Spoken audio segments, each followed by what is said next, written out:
went for my routine mammogram when I was 40 years old.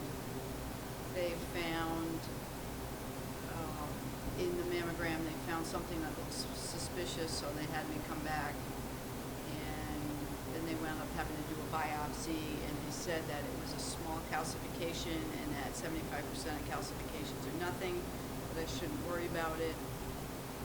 And then they said to come back in a week for the results, and they found about 5% it was microscopic, but 5% was invasive cancer.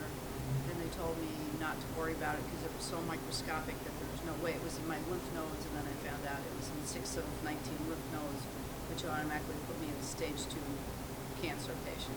So I went from nothing to stage 2 within a matter of a week. So yes, it was shocking to say the least, and I spent my 40th birthday going through chemo treatments. I had, because of my lymph node involvement, my oncologist gave me the choice of going through a clinical trial, and the clinical trial at that time was testing a drug called Taxol, which is now used as a primary drug for breast cancer treatment. I had the chance of being randomized into 2 different arms of the trial. One of them was to take out all my bone marrow, give me enough chemo to almost kill me, and then reinsert my clean bone marrow inside me. I would have been in the hospital in an isolation ward for about 3 months. The other one was to get double dosages of chemo every other week for 17 weeks. And I got randomized into the double dosages, and knowing it was going to make me sicker than normal, but I did it because I had a 5-year-old and a 7-year-old at the time, and I wanted to make sure I did everything possible to ensure that I was going to be alive to watch them graduate through elementary school, much less high school. So that was chosen for me, and we found out years later that the arm that I got put into was 35% higher success rate, survival rate than the other one, so I was lucky in that respect. Now, when you see, events like Coaches versus Cancer, what kind of feeling do you get? To see people getting back into the cause? Anytime I see anybody doing anything to raise awareness for cancer of any kind, I think is awesome.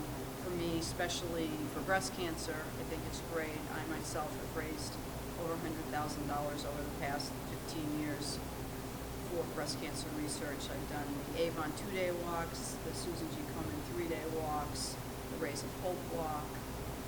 I get the high school that I work at involved in the Raise of Hope walk. I think it's important.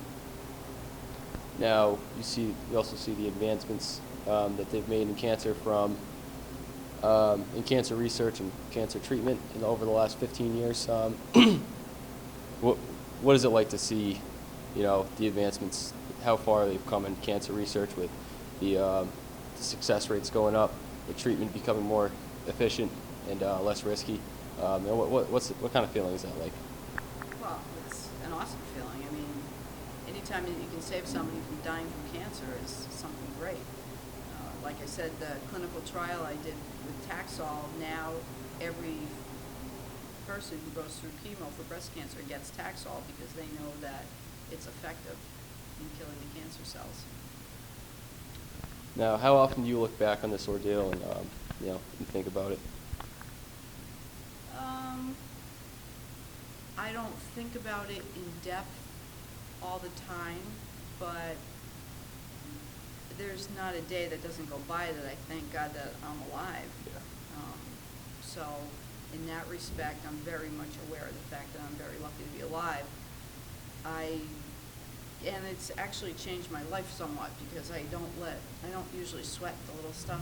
Because it's not worth getting upset over.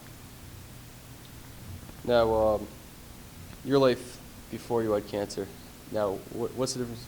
What's really a big difference, or any differences between how you look at life or how you lived your life pre-cancer as opposed to since you've had your bout with cancer? How has living your life, or how has your look on life been changed by that? Well, I think just one of the things that I just said was I don't let small stuff bother me anymore. I don't get stressed out a lot about things that I have no control over.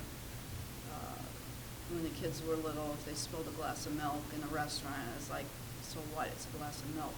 We had a huge flood in our house probably about 10 years ago, and all the stuff in our basement got totally ruined. A lot of pictures and a lot of things that really meant a lot to me, but even though it was memories, it was still just stuff. And one of my neighbors said, if that was me, I'd be bawling my eyes out. And I'm like, but I'm here to see it. So, in that respect, that's what I care about most. I make sure my family comes first, my family, my friends, and I don't take life for granted, that's for sure. I know if it wasn't for my husband, Mike, I never could have gotten through any of this.